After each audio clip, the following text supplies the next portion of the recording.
Welcome back to another technical deep dive here in the debug zone. Today we're tackling a big question and breaking it down with us from other users.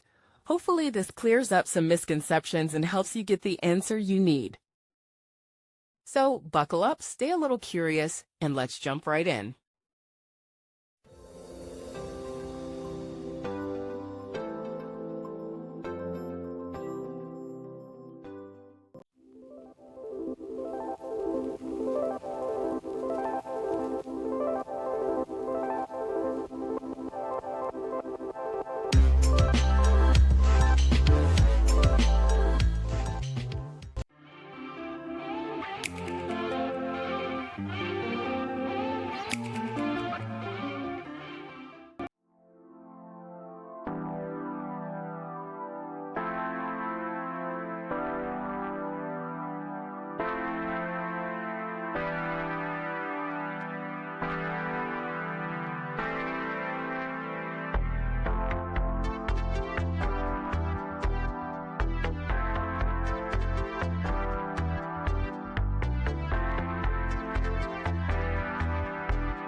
And that's a wrap.